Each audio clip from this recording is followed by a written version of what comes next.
to welcome you on behalf of the Congregational Vitality to a Setting Up Plan Giving program for your parish, sponsored by our Congregational Vitality team, as well as St. Mary's Episcopal Church way up in Stewart had the great idea of doing this.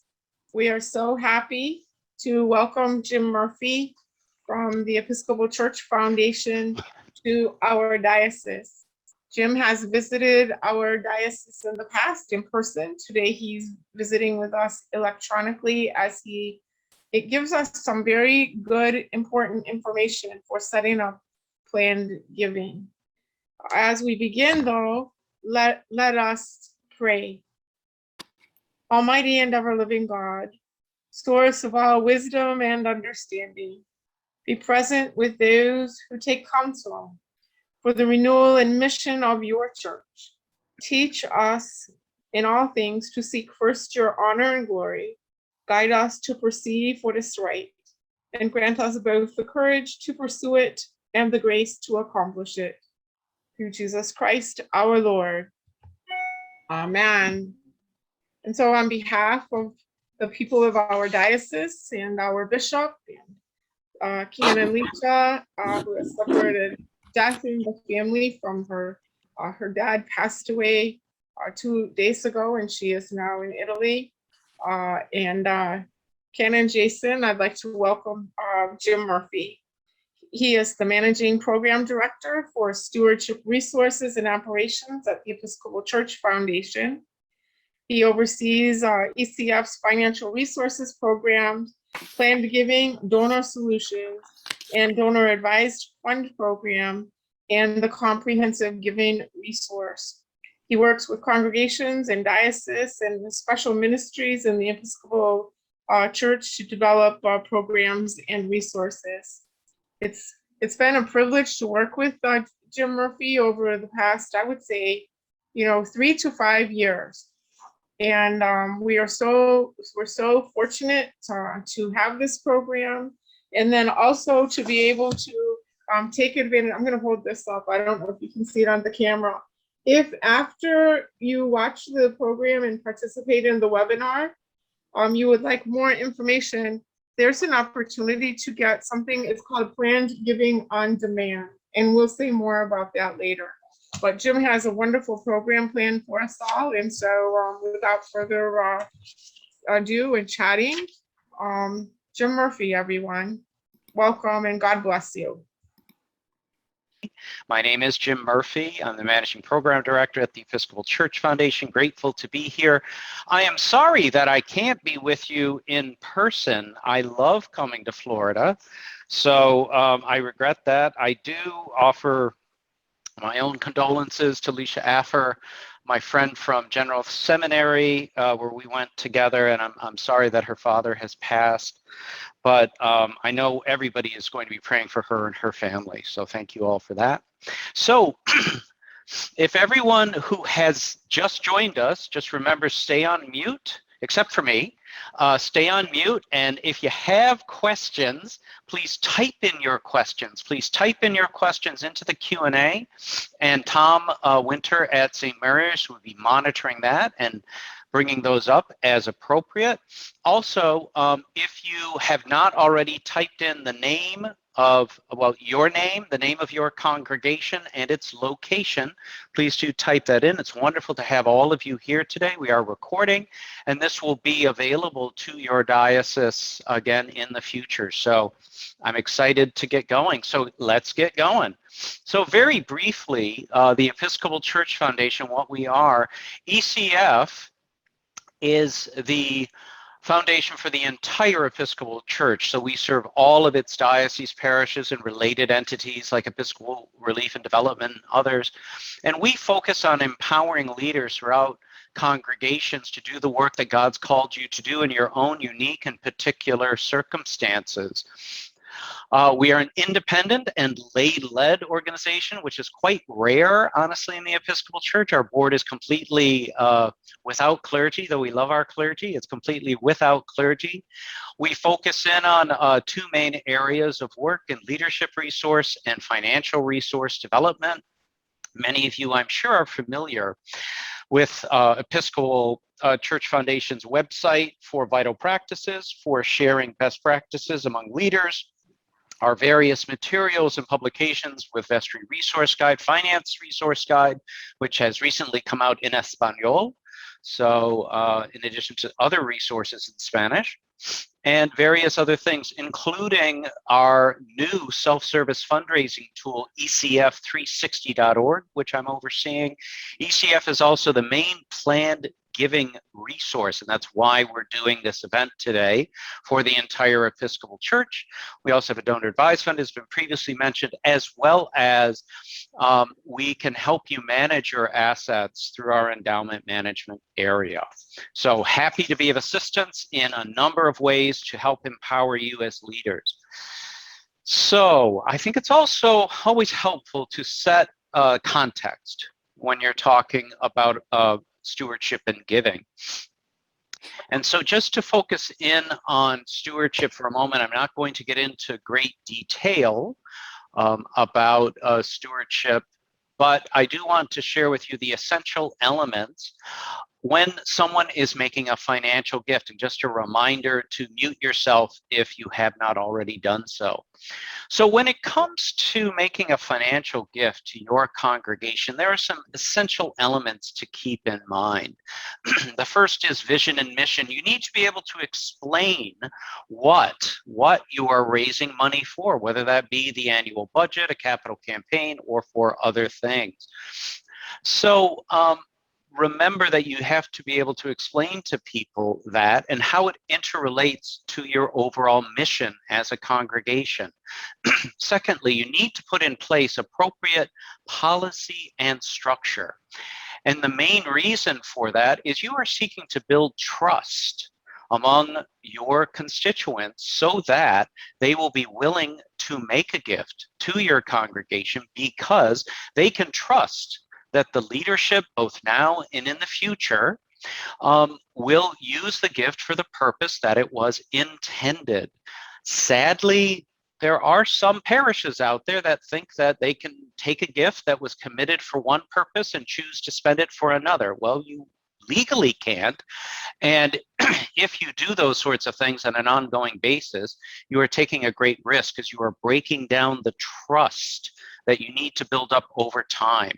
Finally, educate and enlighten. And this is the area that most stewardship topics, stewardship talks will focus on, of encouraging that sense of generosity and helping people to realize that all that we are, all that we have, actually belongs to God, and we are sharing that through our choices with stewardship. However, what I wish to make clear to everyone is that all three of these things are very important, especially in modern day times. You need to be able to demonstrate to people that that the leadership is gathering those gifts, going to use them for the purposes intended, and ensure that trust will be built over time. This is even more important when it comes to planned giving, which we're going to focus in on today. Now, there are three basic types of gifts. And I am addressing, just to be clear, I am addressing all of you out there as leaders of your congregation. And that is the main focus. So if you are a donor, there's certainly a lot of information today that's going to be helpful, but this is primarily for the leaders of congregations in your Diocese of Southeast Florida. So when you are going to make a financial commitment to a congregation, that can come in basically one of three forms. The first being ordinary gifts, which one makes to support the ongoing budget of a congregation.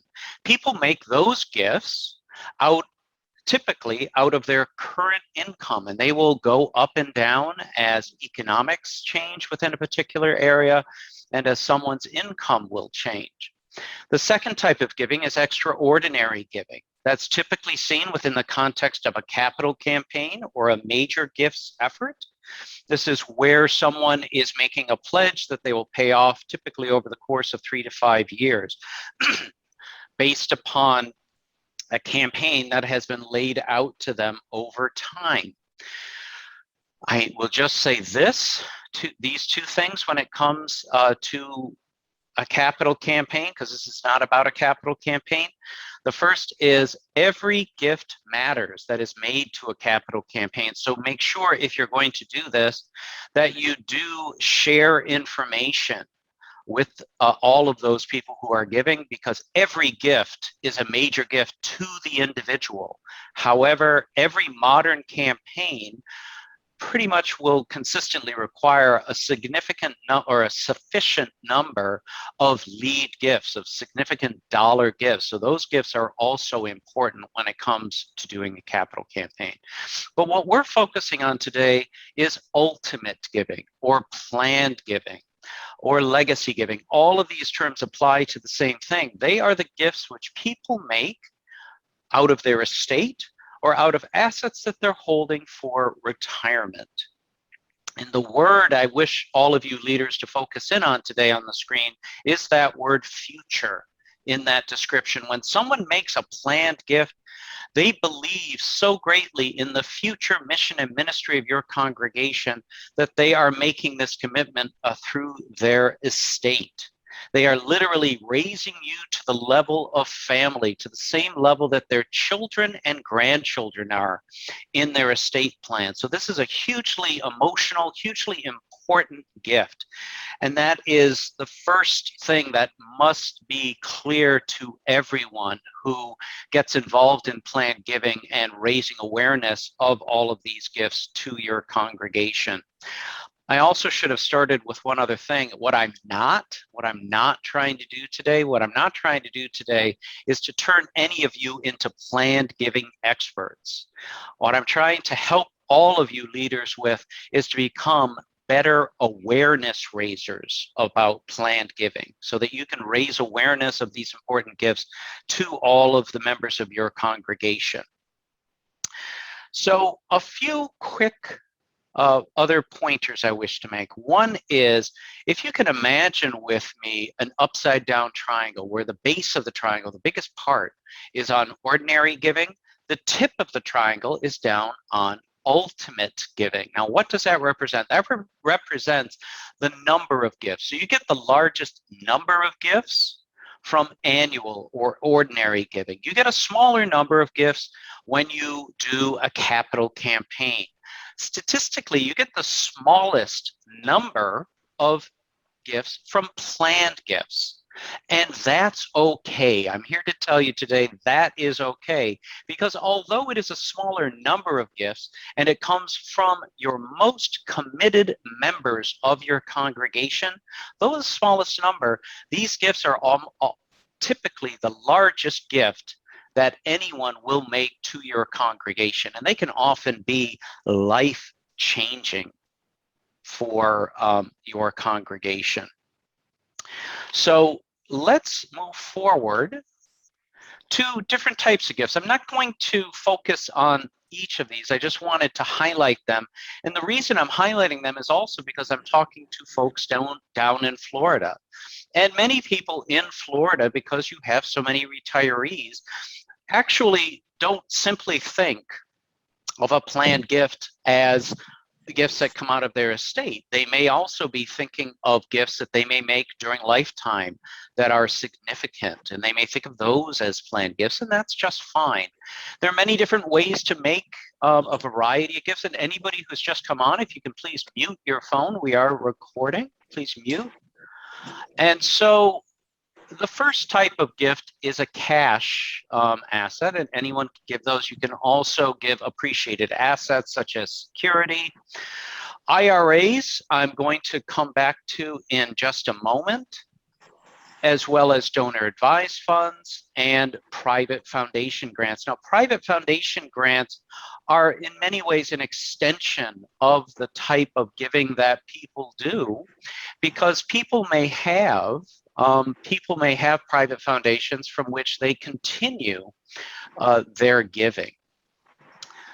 I'm getting feedback, so if there is anybody on the line who isn't already muted, if you could please mute, even if you're on a phone, because I can't necessarily see your picture. Okay, so just to continue on, and I think we just skipped one. Nope, nope, here we go. So on to talking about planned gifts. Okay, when one makes a planned gift, as I've already said, it is focused on their personal values. This is the essential thing, which is something that folks need to do. And I'm sorry, I had a note of something, so I'm just going to put my notes to the side because I'm hoping I have the right slide deck up. I believe that I do. And I'm going to, just to be safe, just go for, yep, we do. I beg your pardon. My notes and my slide deck were not matching up, and that is never a good thing. Okay, so I'm just going to go with this. So when it comes to planned giving, there is a spot within our Book of Common Prayer which encourages every priest, every deacon, every person who is clergy to instruct the members of their congregation to consider making a planned gift. And when I'm in person, I can usually make a cute little joke about this. I was doing that this morning. Obviously, Murphy's Law is playing into my presentation right now too, but where this is in our Book of Common Prayer is in a very important section. It's in the celebration for the birth or adoption of a child. Now, that is, of course, a very transformational time of people's lives when they are making this important decision. And it's important that when you are obviously becoming a parent, to make sure that you are planning for who will take care of your children and assigning that within the context of other choices you might be making, which would include making a planned gift to your congregation. What is curious, though, is that this was not always in this section of the prayer book. This was actually in a different section of the prayer book, and its previous section was in the ministration of the sick, which is rather a strange place when you give it a bit of thought, because of course, can you imagine your priest going to visit you at home and giving you the right for ministration of the sick, and then saying, oh, and by the way, have you considered making a planned gift to the congregation? Perhaps a little awkward, perhaps a little bit awkward. So when it comes to planned giving, there are things that are crucially important to keep in mind. I've already mentioned some of them, which are, of course, the future focus of the gift, that this is a gift of great conviction and passion, and one that demonstrates that someone truly believes in the future mission and ministry of your congregation. They are raising you to the level of family when they make this commitment. And therefore, you as leaders of your congregation need to always keep in mind how important that gift is to them and take the steps necessary for implementing a program that is going to demonstrate that appreciation. Also, and this should be obvious, when we're talking about planned giving, we are also talking about ultimacy. We are talking about death when people pass away. And for many, many people, this is rather a sensitive issue. And so as leaders of your congregation, I also recommend that you are always sensitive and gentle, and most of all, patient when it comes to planned gifts.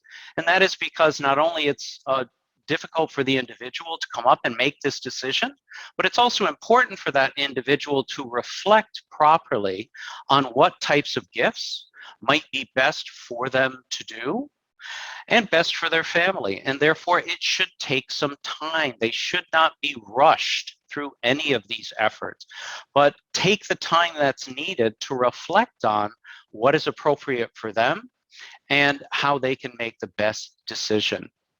The last item on there I will just repeat, which is building trust and sustaining awareness. I had mentioned that before when it comes to the basics of considering the types of gifts and ordinary, capital, as well as planned. You need to be building up trust and confidence among the folks who are going to make a gift for any of those gifts. But when it comes to planned giving, it's even more important. Why? I'm sure you can figure that out too. It's because these gifts are going to be given after someone has passed away. And therefore, you need to have built up that sense of trust and confidence so that they are willing to put these plans in place before they pass away and allow you to receive it at that time.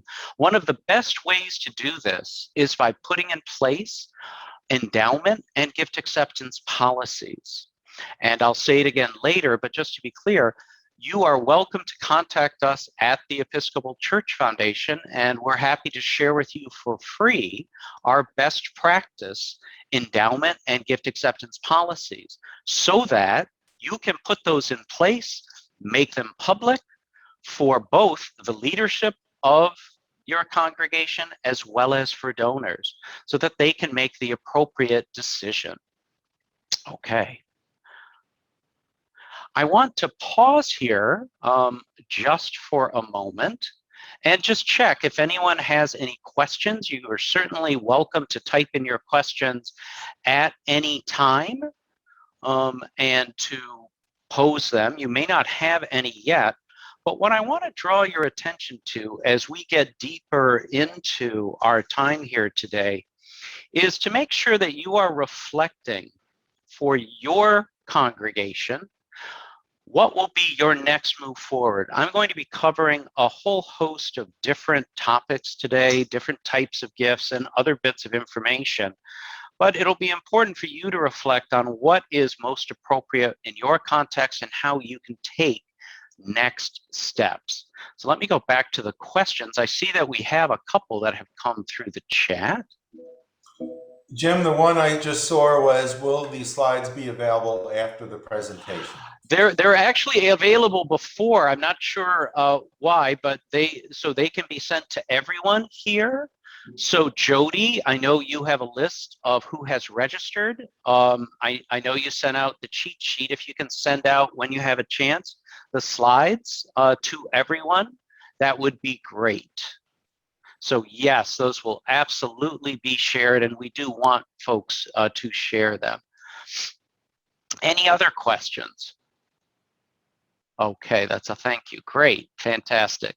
So as we go through the rest of this presentation, please do just think for yourself, what is going to be your next step as a congregation? Because we're going to come back to this toward the end of our presentation today. Okay, one more question. Someone from Deborah's team will be sending that out later. And again, as you have questions, you can type them into chat, and we will have another break for questions in just a little bit. So as we get started here today, we're going to talk about the different types of planned gifts. This is not to turn you into planned giving experts by any stretch of the imagination, but this is certainly intended so that you as a leader of your congregation, whether you are clergy or lay, that you have the opportunity to be more knowledgeable and better prepared for being able to answer questions. And we're going to close by talking about some of the resources which were already mentioned previously that will help you through this effort. So let us start, there we go, with bequests. So when I'm talking about bequests, I am not only talking about bequests made in a probated will, in a will that gets taken to court and decides on all of the different items that are listed in the will, who's going to get your children, who will receive what assets. I'm also talking more broadly in the sense of things like an inter vivos trust, which many people make during life, place their assets into a trust, and then when they pass away, those assets are distributed privately. They don't go to the public probate court.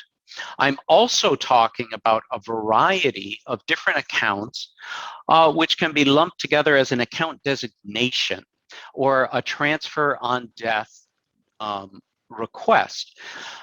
Many accounts that you might set up for a bank, for a CD, for a stock account, for your 401k, IRA, and those other options, those can all be designated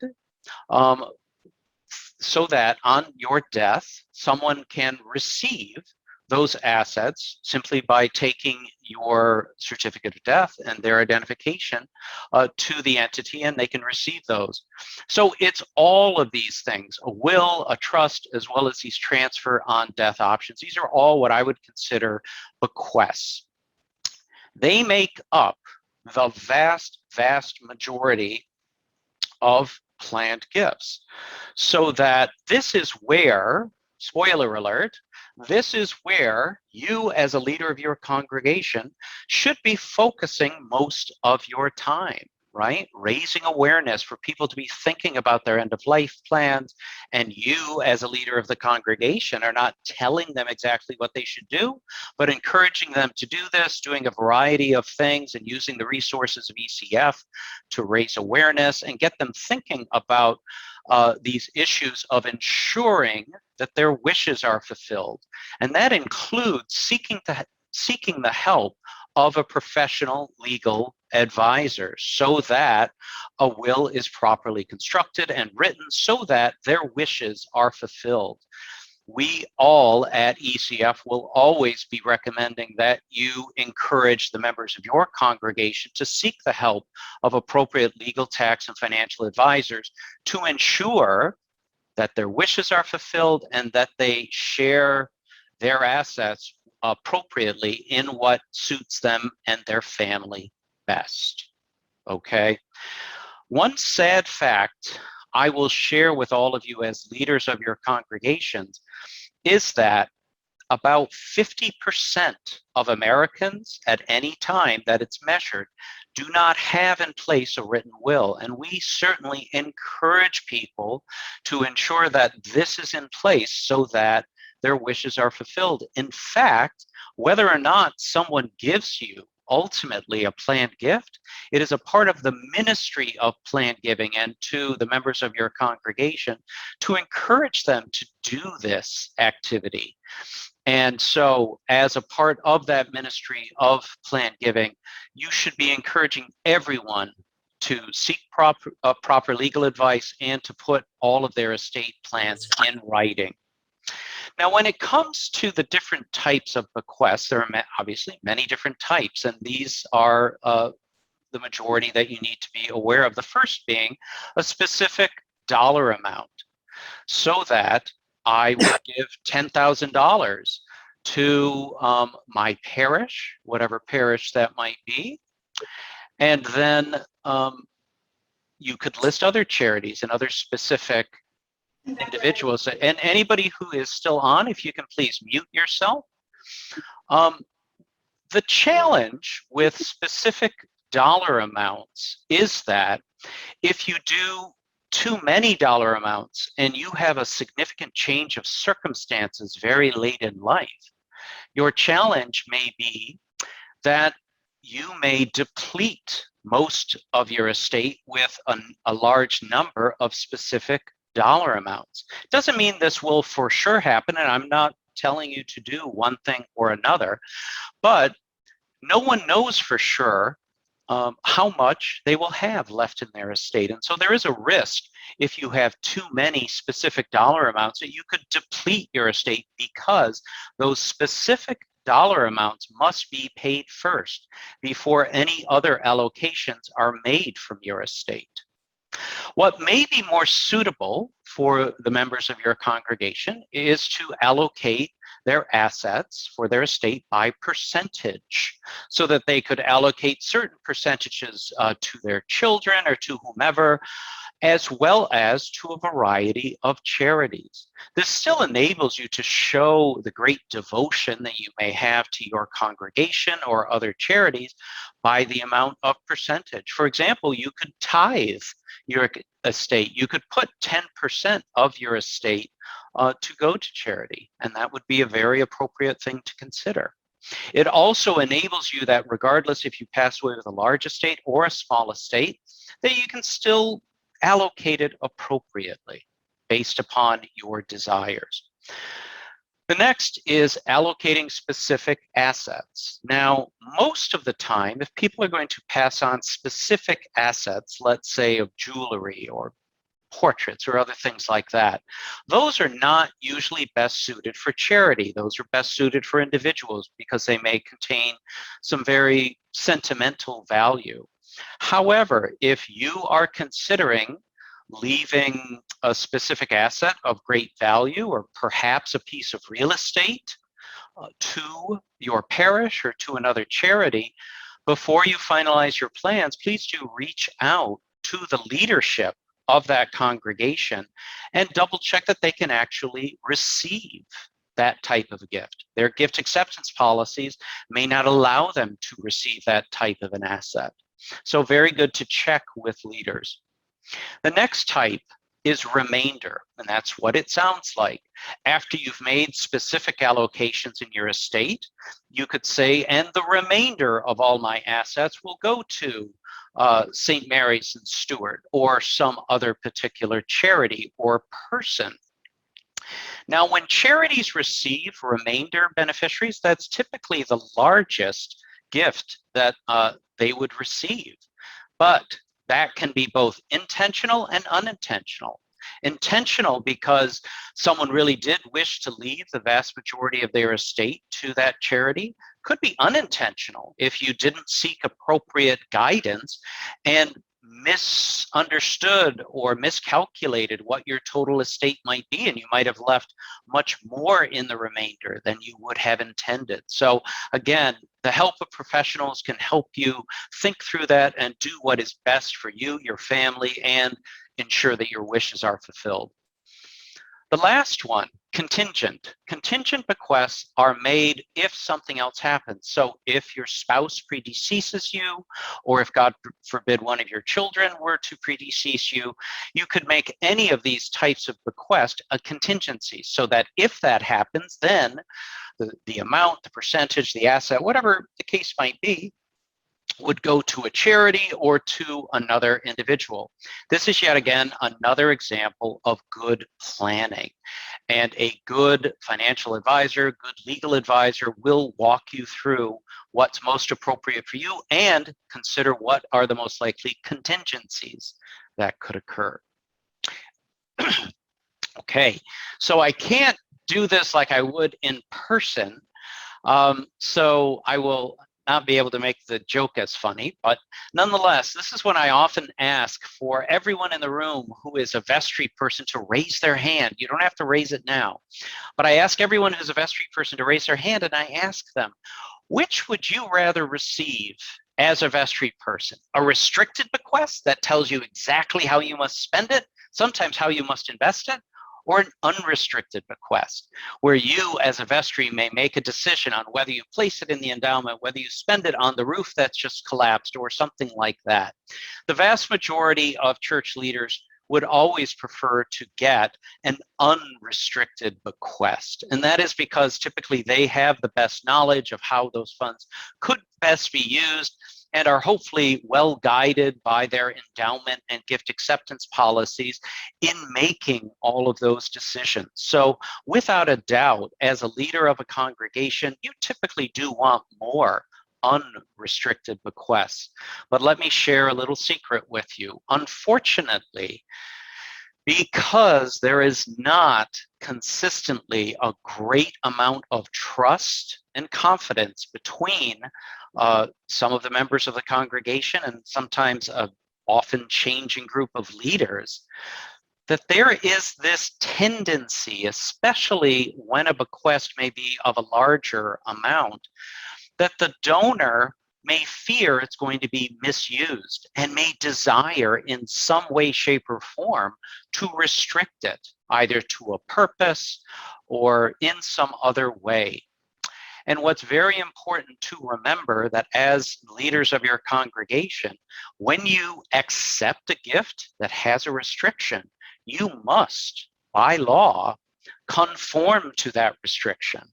Many times you have to account for that fund as a separate fund, either by sub-accounting or investing it separately because of the restrictions that are placed on it, and you must track how it's being spent so that you can demonstrate that it will be spent for the purposes that were intended. So, just something to bear in mind, that there is this natural tension between the desires of the leadership and sometimes the desires of the members of your congregation. How do you balance that out? How do you come to an understanding? Typically, it takes the work of building that sense of trust and confidence and transparency over the course of many years so that donors have confidence that they could give an unrestricted gift, and they have a basic understanding that the vestry will make the best decisions with it. Honestly, one of the best ways to build that sense of trust and confidence is by putting in place what I mentioned before, endowment and gift acceptance policies, so that you can build that sense of trust with your constituents and, quite honestly, guide the leaders of the parish so that there isn't this last-minute quick decision, that there is clarity in what they do with planned gifts. And I'll say it now, the vast majority of planned gifts should, on the whole, go into your endowment funds. Why is that? That is because if you are managing your endowment as you should, which is for the long term, for the future mission and ministry of the congregation, and conforming to an appropriate spending rate of your endowment, all of those activities are future focused. And they match exactly with the future focus effort that people are trying to put in when they make a planned gift. So please just bear that in mind, that most of the time you can certainly, you should, I should say, put your planned gifts that you receive, regardless of the dollar amount, into the endowment, because by demonstrating that that's what you will do with all of the smaller gifts as well as the larger gifts, you are teaching the members of your congregation that the leadership can be trusted with these gifts. And as we know from the Bible, those who can be trusted with smaller things will be trusted with greater things. So please bear all of that in mind. What I will throw out there, if we have time later, is if people have in their minds a good reason for someone to spend a current bequest that your parish might receive in the present and not putting it in the endowment. There are good reasons to do that, but I will leave that to people's internal thoughts for the moment, and we will certainly come back to that later in the presentation if we have time. Okay, so now for everybody who's on the line, please just take a little bit of breath, because we're going to get into, just for a few minutes, the more technical side of planned giving. This is what people often think about planned giving, but it's really a smaller part. As I had said before, the vast majority of your time and energy should be focused on helping people to think through their end-of-life plans, because that is the vast majority of planned gifts will come through estate gifts. But there are other types of gifts which I strongly encourage everyone to raise awareness about, so that people can reflect on them and decide for themselves in their time that they have what would be most appropriate for them. One of these types is what's known as the life income gift. A life income gift is that gift which people will make in the present, But in exchange for making that irrevocable gift in the present for which they receive a charitable deduction, they will also receive income to themselves or to individuals they designate for the rest of their lives. All right? When the people, whether it's the donor or people that the donor have designated, when the people receiving income from these gifts pass away, that is when these gifts and their assets are liquidated, and the gifts are then given to the various Episcopal charities that the donor had specified at the beginning. So these are what's known as shared benefit or mutual benefit gifts, where the individual makes a gift, decides if it's themselves or someone else receiving income in exchange for the gift, and then ultimately whoever's receiving the income when they pass away, that's when the assets pass to charity. Okay, so that's how these gifts basically work. I'm going to cover the three basic types. But before I do so, I just want to make it clear that the Episcopal Church Foundation, as the main resource for planned giving in the Episcopal Church, already has all of these different gifts in place right now. And if you uncover that someone in your congregation, and we'll talk a little bit about that later, about how you do that, if you uncover that they might be interested in creating a particular type of life income gift, all you need to do, you don't need to be expert in this, all you need to do is have them contact us at the Episcopal Church Foundation. And I or one of my staff will have a lengthy conversation with them to discern which type of gift is best for them. And the Episcopal Church Foundation takes care of all of the back office work, because there is quite a lot of all of the tax forms, the distribution of the income, the investment of the assets, and all of those things, including ultimately when the people receiving income pass away, that we handle the distribution to the various charities that they had specified. So we work with State Street Global Advisors to do all of this investment and monitoring work. So just please know that you don't need to remember every single thing I'm going to say, but just know that these gifts exist. Many of your congregants will be interested in doing them because they're at that retirement age or later, and they may be very, very appealing, especially to the folks in your neck of the woods. So three basic types, and this is on the cheat sheet that everyone had received. The first is called a pooled income fund. Now, what that is after the donor has made their irrevocable gift, their gift is pooled with other gifts of the same kind. And all of those people that are receiving income from this type of a gift receive a pro rata share of the yield, not digging into the principal, so it's only the interest and the dividends which are produced from those assets. That's what is distributed to the individuals receiving it. Now, this type of gift is no longer as popular as it once was when interest rates were sky high. However, we still have this as a program, and we still have people participating, putting in new gifts every year. The type of person that this would appeal to is someone who doesn't need consistent income. So this income will vary from year to year, depending on what interest and dividend is paying out. But since it's not digging into the principle of the gift, it will leave the maximum remainder to the various Episcopal charities that were designated. Okay, so not as popular, but potentially valuable to somebody. The most popular type of plan of life income gift is the charitable gift annuity. What this is this is a case where when somebody wants to create one, they make their irrevocable gift to the Episcopal Church Foundation, and they enter into an annuity contract with the Episcopal Church Foundation.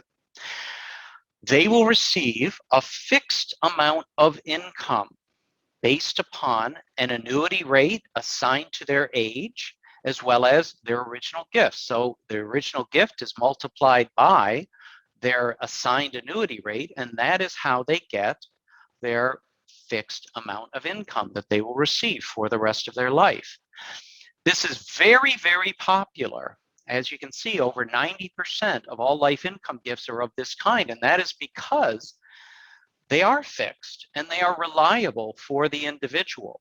What's different about them, different from the pooled income fund, is that it does dig into the principal over time. And I'll show you an illustration of this momentarily. It does dig into the principal over time so that when these gifts are created, it should leave approximately 50% or about half of the original gift to the charities. So I'm going to show you an example of this in just a moment, but the reason that it's 50% is because, as I say, the annuity rate is much higher and it does dig into the principal over time. And statistically, it will have about half of the original gift left when someone passes away. But of course, since this is all statistical stuff, someone would have to pass away at exactly the date that is assigned for them in their lifetime. In reality, people will pass away much after their typical date of death, and some will pass away before. Also, these assets are invested. So depending on the market, it may be higher, it may be lower. So for all of these reasons, although on the whole, it will be approximately 50%, it is possible that nothing is left for charity, that 50% may go down to zero, and nothing is left for the charity. However, the person receiving income will receive income for the rest of their life. And although the gift has exhausted, the Episcopal Church Foundation will ensure that those payments are made out of our assets. And we have a $45 million endowment to back up all of those gifts. All right.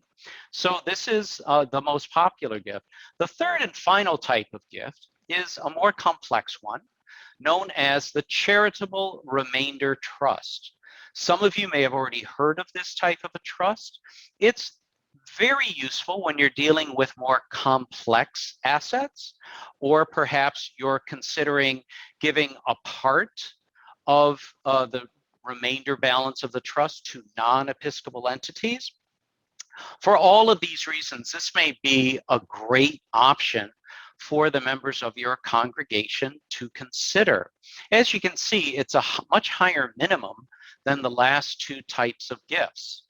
And one of the most often used assets for a charitable remainder trust, for all the ones that the Episcopal Church Foundation does, would be someone's second home. So if someone may have a cottage or a second residence that they used to use and they don't really use anymore, that is a great gift that might be used to fund a charitable remainder trust. And as I say, all of us at ECF are happy to work with a potential donor and work with them through this process. For this type of gift, the Charitable Remainder Trust, what is most beneficial to the donor is that the Episcopal Church Foundation and its own attorney will be able to draft up the initial trust documents for the donor and the donor's attorney to review. And then the Episcopal Church Foundation can take over as permanent trustee of these assets when the assets are transferred into the trust. So it's a very beneficial thing. And the reason why I highlight this is nowadays, there are not as many expert trust and estates attorneys. A lot of people rely on their standard attorney to do many of these tasks.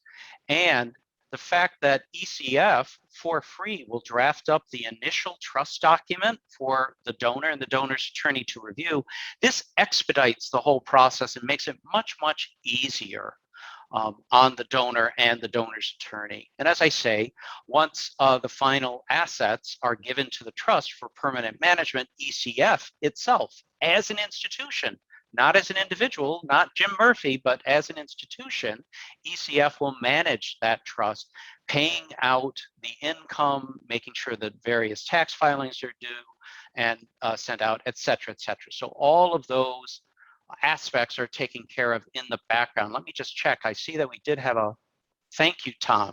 Tom, you're the best. That's all I have to say. Thank you. So yes, please do type your questions. So let's go on to a quick example. And that example is the most popular type of planned gift. It is a charitable gift annuity. As I say, 90% of all of these life income gifts are of this type.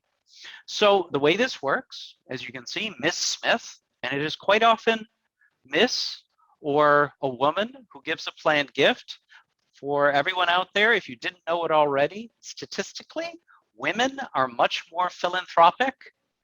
If you don't believe me, you can just check Acts of the Apostles in the New Testament, and it's quite obvious that it is women who actually built up the church through the centuries. In this case, Miss Smith was interested in creating a charitable gift annuity. In her case, at age 75, she would receive an annuity rate of 5.4. Now, those of you out there that may know the people in your congregation, or you may know this for yourself, if you had $100,000 in a CD nowadays, you are not getting 5.5% on your CD. So this is a really interesting opportunity for many of the retired folks who may have cash or appreciated securities to use. So in this case, she would like to make a gift of $100,000 in cash. Because of her age at 75, you multiply the 5.4 to the 100,000, you come up with $5,400. That is her annual amount that she would be paid quarterly for the rest of her life. As you see in this example, Miss Smith passes away on the exact date that the IRS assigned for her to pass away, leaving exactly 50% to the charities. Now, this amount could be higher or lower. If Miss Smith far exceeded her life expectancy, it would probably be much lower. If she died early, it would be higher. If markets were impacted one way or another, that would also impact the ultimate value that would be going to charity. But in this case, that's how basically this works. The vast majority of charitable gift annuities, and we test this every year, come out to about 50%. So, and this is what it's supposed to be coming out to. So it is falling in line. Another example for two people, in this case, Mr. and Mrs. Smith are both 75. Because you're dealing with two ages, two life expectancies, that lowers the annuity rate because they're both going to receive this income until the second one passes away. So in this case, they get a lower annuity rate and they'll get a lower charitable deduction as well, but still about 50% will be left after the second person in the couple passes away. Now it's noted in your cheat sheet as well as in the previous slide, but 10% of this remainder, or in this case, $5,000, would come back to the Episcopal Church Foundation. What is that for? That is for ensuring that we have enough funds to support those cases when this value would go to zero, because it is possible that Mr. and Ms. Smith live far beyond their life expectancy and their gift value goes to zero. Well, to help the Episcopal Church pay for those cases, 10% of the remainder of any of these that do have a value comes back to ECF to help support the Episcopal Church's planned giving program. However, as I say, it's typically right around 50% that will always remain when it comes to most charitable gift annuities. Now, of course, I know my friend Tom has already asked if people have questions. We're going to come up for an opportunity again to ask questions. So if you do, please do type them in. I'm happy to answer them while we're on the phone together. So to wrap up this section of the different types of planned gifts, just to reiterate, I'm not trying to turn you into planned giving experts. I'm just trying to raise your awareness so that you have a better knowledge. There are many different webinars which you can share with the members of your congregation that go over all these types of gifts as well. And that enables you to be able to educate them as well as some of the other resources we'll talk about in just a moment. But to finish up this section, when it comes to other types of gifts, because there are many different types, I already mentioned briefly retirement accounts. Now, Many of us, I'm 54, just turned 54 on Thursday. Those of us my age and younger did not have access to typical pensions like many people did in years past. The vast majority of our retirement is going to, I should say the funding of our retirement is going to come from these tax-deferred retirement accounts that we are able to fund while we are working. And before the taxes are paid on them, that we put more money into them, and God willing, over time, those retirement accounts grow and we have enough money to draw off of in retirement. And when we're drawing off those funds in retirement, that is the time that we are paying taxes on those funds, right? So those are great opportunities for the individual. They're in fact also a great opportunity for the members of the congregation. And why is that? The reason is many people will have a very significant balance remaining in their retirement account after they and their spouse pass away. If they leave those assets to another individual, whatever that individual takes out of those accounts, they must pay taxes on all of them. However, if the members of your congregation leave the balance of those retirement accounts to a charity like your congregation or your camp and conference center or the diocese or whomever, then they are able, that you as a charity, as a congregation, are able to receive those gifts completely tax-free without paying any of the deferred taxes. I mention this because this is really the future of planned giving for most people, because most people my age and younger are putting all of their assets that they can for retirement in these accounts. This is going to be the main source of planned gifts in the future, these remainder balances. And it actually works really well, because by giving, as I say, these to a charity, the charity pays no taxes on what they receive. Now, of course, someone could leave part to a person and part to charity. It's really up to what fits for them and their family. But this is really an important option for people to consider. Another option for people to consider that isn't always given a lot of thought is life insurance. Now, life insurance can be done in a variety of ways. As we know, there's term insurance, universal, cash basis, all of these different types. For almost any type of insurance, you could actually make your congregation the ultimate beneficiary of that policy. And when you pass away, the parish would receive it. There's also an opportunity, and please contact me for more information if you think you have members of your congregation that might be interested in this option. You could also, if someone has a policy that they no longer need, let's say they got a policy to protect their children in case they died while their children were still minors, but they still have that policy. It still has cash value, and they may still be paying premiums on it as well. You could actually change the owner and beneficiary of a cash policy like that, and sign that over to your congregation, so that your congregation is the owner and beneficiary of it, so that when you pass away, they would receive the proceeds. It's also possible, if someone is still paying premiums on life insurance, they could make those as donations to your congregation, and then your congregation would pay the premium for life insurance. So a lot of really interesting options, not usually considered, but as I say, if you'd like more information on this, please let me know. I will make two quick comments when it comes to life insurance. One, if people are thinking of doing this, please encourage them to reach out to their life insurance specialist and go over this with them so that they do what is best for them and their family.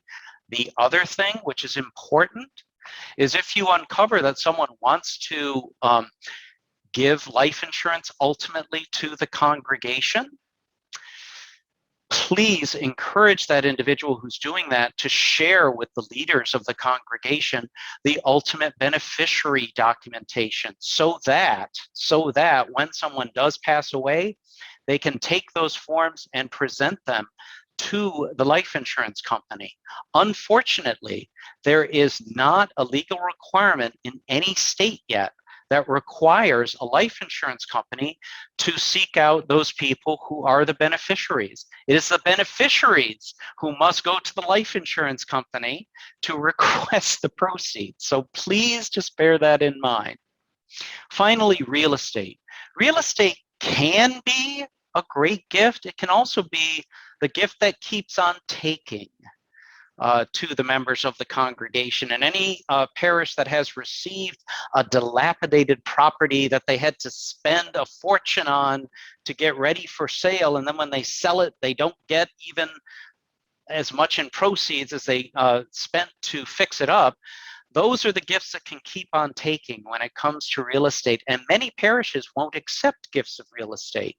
It's really up to you and your own gift acceptance policies and needs, but real estate can be a beneficial gift, especially in certain parts of the country where it is typically going up in value. One possible way for someone to consider making a gift of real estate is to create what's known as a life estate, where they retain the right to live in or receive income for a property, but actually turn over the ownership during their lifetime to a charity. Now, if this is something that any of the members of your congregation might be interested in, please encourage them to speak with the leaders of the congregation so that you could draw up a letter of agreement. What you want to protect against is that you get these dilapidated properties that it costs so much to put the property back on the market. So work with the donor to ensure that if the donor is going to make this gift of a property, that there's a letter of agreement where their estate will pay for any necessary back taxes that need to be paid or improvements to the property before it is rendered to the parish. So that is that. And the last quick mention I will make is something that most people have never seen.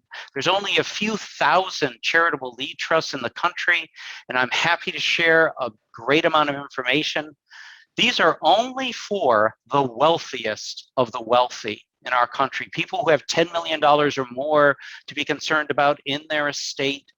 The late Jackie Kennedy had created a charitable lead trust that got a lot of publicity when she passed away.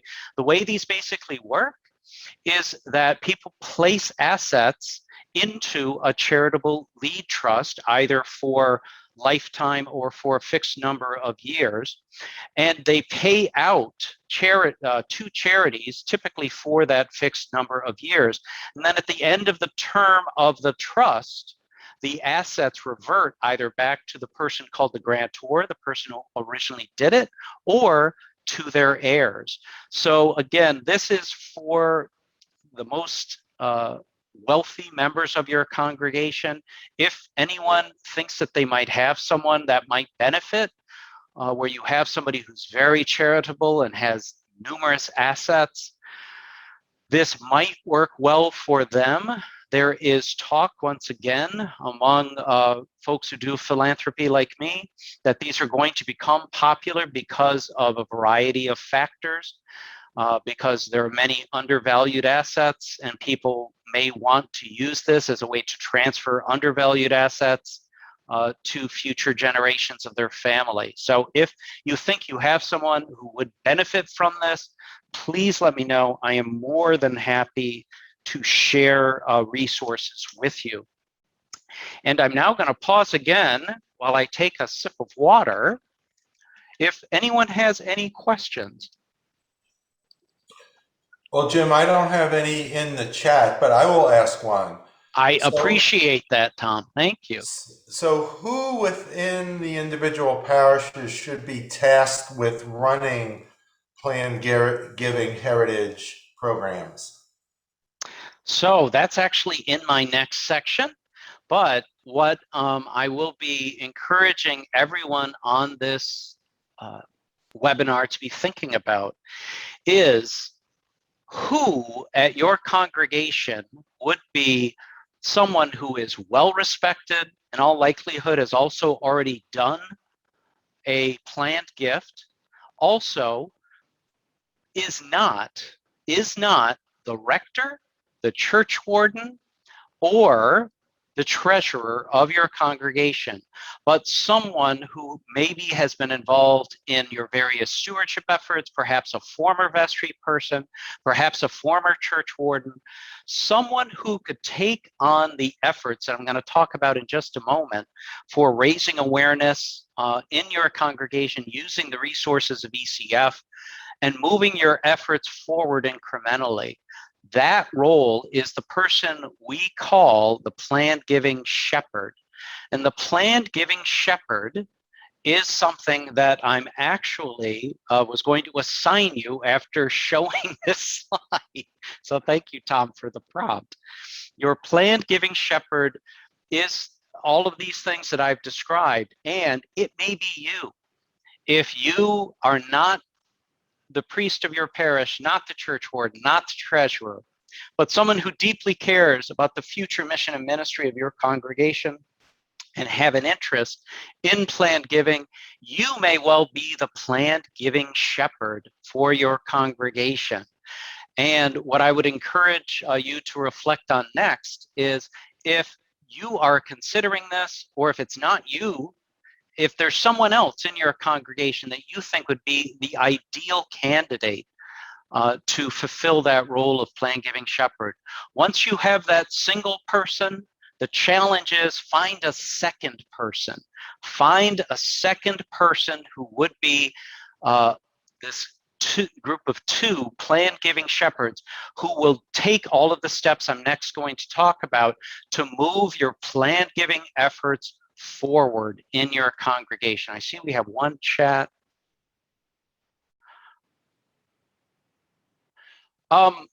So Jacqueline, your question is it legal? This is very different from what we've been talking about, but is it legal to borrow from a restricted fund and establish a repayment plan?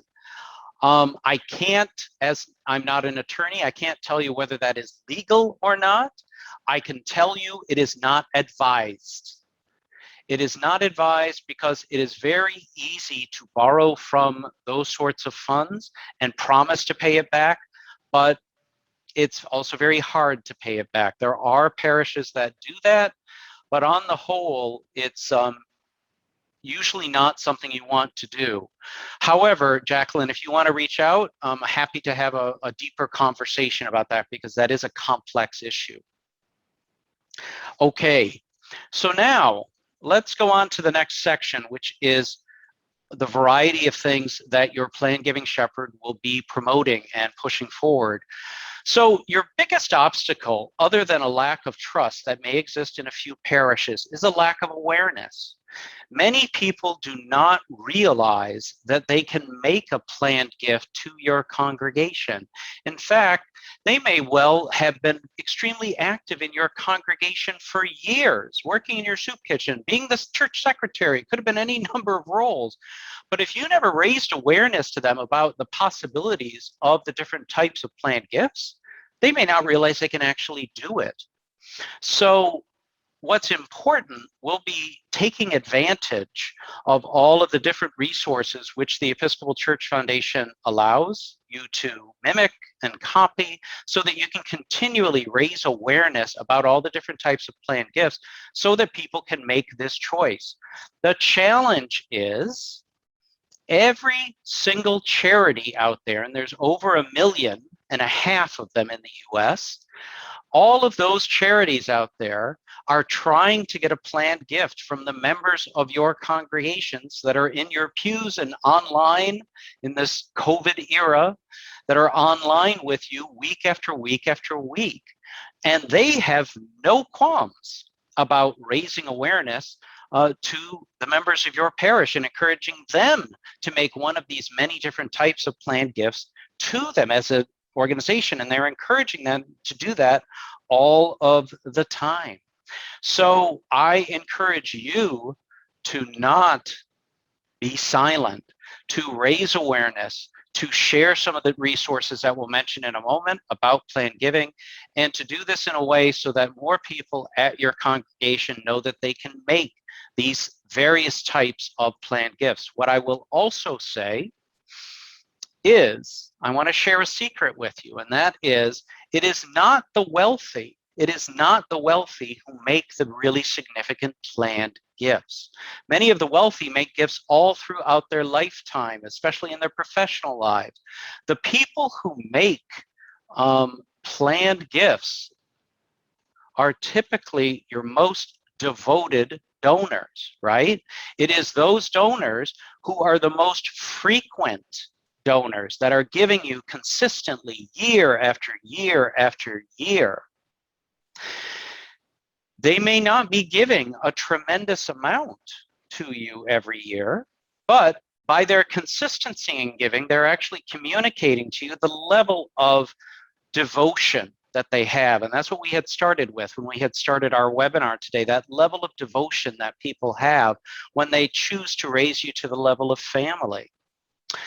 So that makes sense, I presume, that consistent givers, and it's not going to be your wealthiest, and often it's going to be those surprise people who may have been holding on to their assets during lifetime and feel that finally at death they can release a significant gift. But what is the age range? What is the age range for the best opportunities for educating the members of your congregation? The best ages for educating the members of your congregation are between the ages of 40 to 60. 40 to 60. And if you think about it, you can figure out why that is. It's between 40 and 60 that the members of your congregation are finally in a place where they can make real estate plans, where they can really begin to plan for their retirement. And for those people who had children, it's their opportunity, hopefully, that the kids have finally moved out of the house and they can actually make choices and decisions for what was most important to them in their lifetime, both for their retirement and also for those things they will remember through their ultimate plans. So I recommend you raise awareness to everyone, regardless of age or circumstance, so that everyone knows and is aware of the different types of planned gifts, because different gifts will suit people at different times. But it is true, when you're going to do an educational event at your congregation or play one of ECF's many webinars that are available for donors, the key demographic for educating people so that they make a choice about doing a planned gift is between the ages of 40 to 60. Okay? So now, just to begin to wrap up, I can't believe how quickly the time has gone today. When we're online and when there's a technical glitch, there always seems to be a bit of a time warp. But anyway, we're already at 3:45, and we're going to close out at 4. I encourage everyone that if you're going to move ahead with your planned giving efforts at your congregation, to play for keeps, as they would say back in Michigan, that you keep people informed. Remember, a lack of information is a challenge for many congregations. You need to keep people aware of all the different types of planned gifts so that whenever they are ready to make an estate change, when maybe they have moved to a different location, a different state, or they've done something else in their lives, perhaps had additional grandchildren and they're going to make updates to their will, or whatever the case might be, that people are ready to be aware that they could also make a planned gift to your congregation whenever they're going to be making changes to their estate plans. So keep people informed. Also, keep track when people tell you that they have made a planned gift or made provisions for a planned gift to your congregation, or if they're asking for additional information from you. Keep track of all of that information. Ensure that you're recording it in your parish database and that you're responding so that when you uncover that someone has made a planned gift to your congregation, that you make it clear to them that you understand how important that gift is and you know it. what I recommend is as soon as you uncover that someone has made a planned gift to your congregation, the rector or priest in charge writes a handwritten note to that individual. And I emphasize handwritten note. Many institutions also encourage this. What you're trying to demonstrate is that it is clearly an important gift for the individual, and you as a leader are demonstrating that by making sure that your main clergy person is sending that handwritten note saying, thank you for raising us to the level of family in your estate plan. Secondly, if someone asks you or informs you that they want information about planned gifts, you need to respond, and you need to record that information in your database that someone had asked so that they can research it, so that you can share a webinar or one of ECF's helpful resources with them. I'm sure you're wondering, well then, how the heck do I get that information? How do I find out who has raised the parish to the level of family? How do I find out who wants more information? Well, for those of you who have not yet sent out, and I know since it's Florida, it's very possible some of you have not sent out your annual appeal and your pledge card, which most people use nowadays.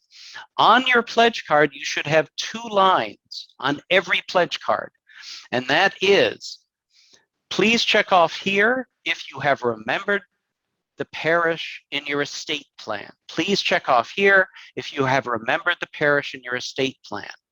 The moment somebody has checked that off and returned it, that is when the rector should write that personal note of thanks.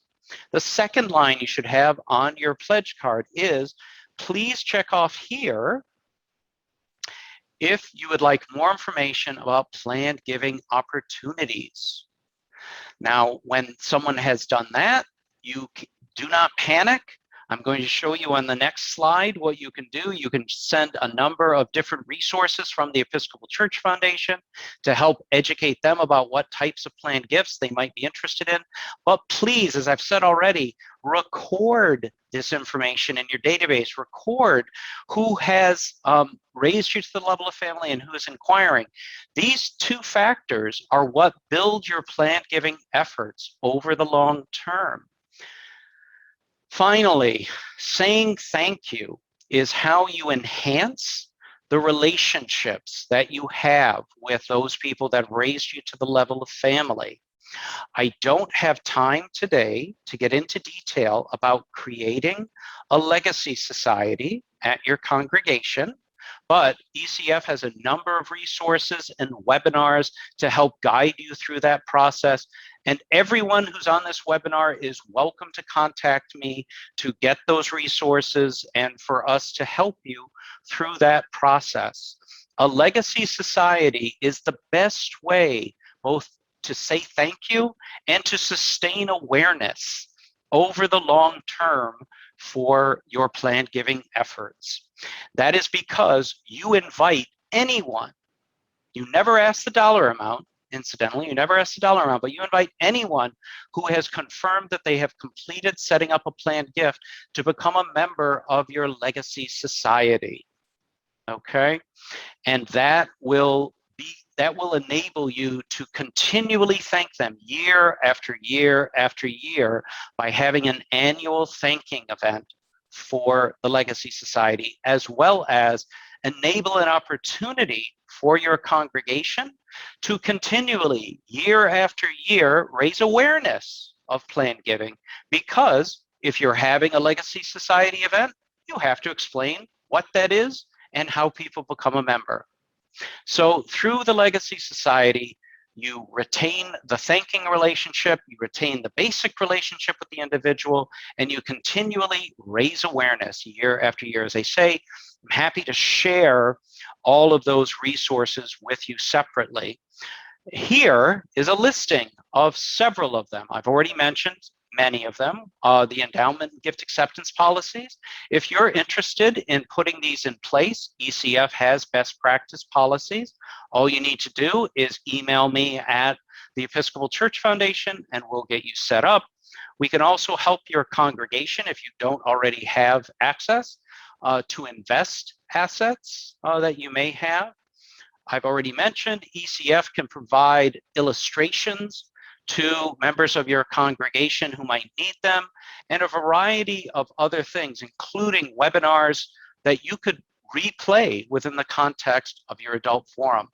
One of the most important things that I encourage of the ECF resources are our booklets and brochures, which you are welcome to download for free at your congregation. We have a whole number of them, from very basic plan giving brochures that you can order a set if you like them nicely printed from Forward Movement and put them in the back in the tract rack of your parish. And you could even paste over the ECF logo with your contact information if you wish. You can also simply steal our text. We're happy for you to steal our text from our different brochures. If you need help with that, please let me know. We're happy to assist you with that as well. We also provide a sponsored donor website called episcopalgifts.org. In that website, it doesn't say give to the Episcopal Church Foundation. It says to give to your favorite Episcopal charity or congregation. So it's a great super site for donors to use as they need it. And as I say, they can run illustrations as well on it for the different life income gifts. Planned Giving on Demand has already been noted. I believe, and I'll defer to Deborah to confirm if they have any extras of these still at the diocese, but I'm sure the diocese would be happy to share that toolkit with you. It's a comprehensive toolkit with all of ECF's planned giving resources in one packet, as well as all online. So however you like to learn, whether by reading a book or by going through it online and have everything hyperlinked, it's all there to assist you.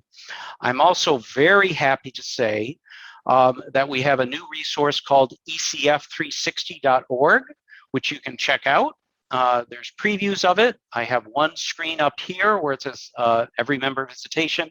This is, I should say, a comprehensive fundraising site for congregations where you can, for a very low fee of $99 a year, get access to a number of different options for annual giving, all of the resources for all the different campaigns for annual giving, downloadable templates, downloadable letters. It's really quite an incredible site, but it's not only for annual giving. We also have resources for doing your own capital campaign, if you have a simple capital campaign, as well as all the resources online from Planned Giving on Demand. I'm also happy to say that we have a new finance resource guide, which you can purchase through Forward Movement. It's been translated into Spanish, as many of our planned giving materials are also being translated into Spanish as we speak, and they'll all be available to you. So now, what I would love to hear in these last few minutes that we have, I've shared a tremendous amount of information with you, and I know this was really chock full of a lot. That's why we're recording, so that you can play this back as you wish. There's many other resources at ECF, including a variety of webinars that you can view. I would strongly recommend getting access to Planned Giving on Demand, either through ecf360.org or by ordering the toolkit, or by checking with Deborah at the diocese to see if they have extras to share. And please reach out to us if you are interested in getting those endowment and gift acceptance policies. We're happy to share them. And we're happy to share the other resources for putting together a legacy society, which, as I say, is the key way of moving your planned giving efforts forward and sustaining them for the future. So what I would love to hear from anyone who would like to share, please feel free to take yourself off of mute. Given what you've heard today, I know it was a lot of information, but what will be your parish's next step or next choice that you're going to make? even if it's one I've just mentioned. Who would like to share what their next step would be as a parish? Jim, it's Tom. I really think it's just a raising awareness of this.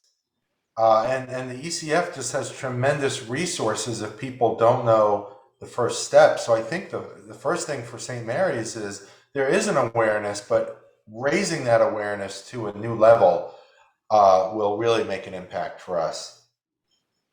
Thank you. And you guys have such a wonderful program. I really encourage anybody who wants to really get some good insights is always look to your colleague parishes. Now, Willie, you had a question. I saw it pop up. Your hand was raised. Please take yourself off of mute and ask your question or share with us your next choice.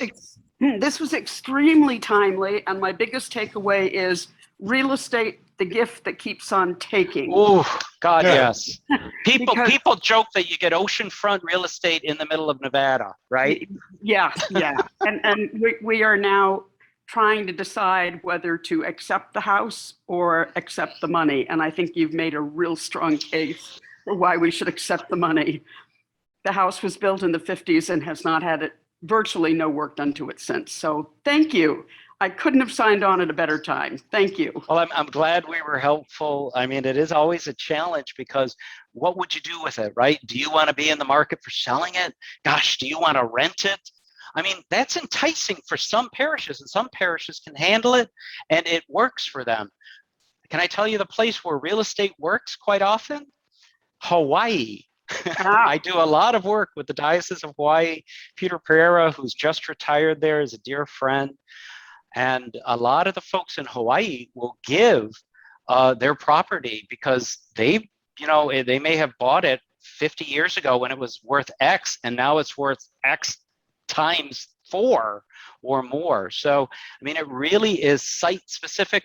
There may be opportunities in Florida, but there's also just the danger. So just go into it with an open mind and work with, if you can, work with the donor while they're thinking about it. That's the key, because that way, what you could have done potentially, is this being offered to you, Willie, as a current gift or out of an estate? So it was to be originally when the parishioners passed away, and now their heirs have approached us to turning it into a life estate. And we are now at the level of really examining, do we want to take this and turn it into a rectory? But it comes with the restriction that it may never be subdivided. It's several acres of land with 2 houses on it.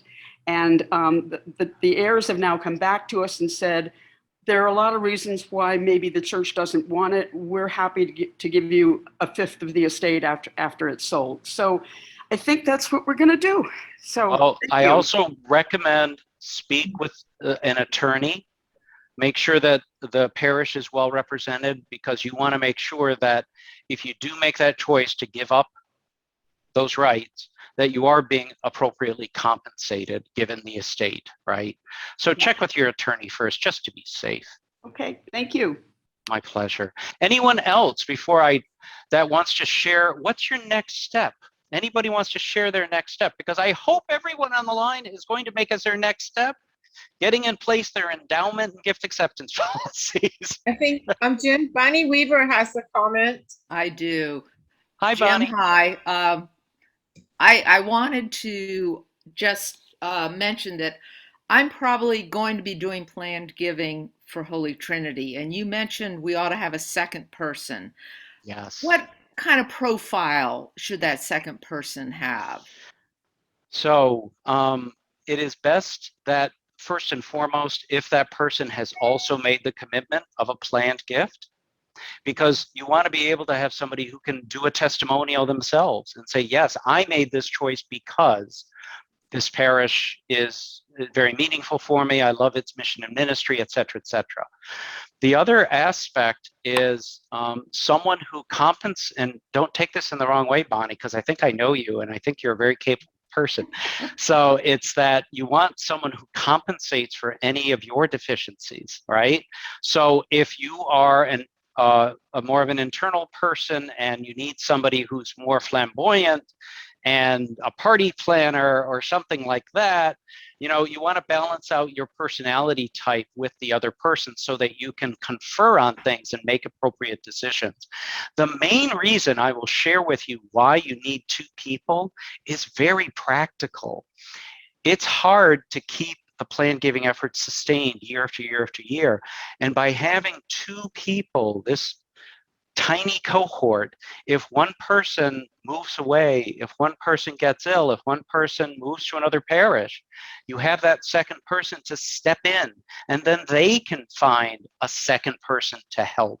So it's the continuity which is the most important, that you're making sure that you have all the records in place, that you're coordinating with people like Tom and other great people who are administrators at the congregation, and make sure that the information is being retained for who's given a planned gift, who's interested in more, and nudging this effort forward slowly, slowly, slowly through the year, and just keeping it going and putting in place a legacy society and ensuring then year after year, the legacy society will have an event thanking those individuals.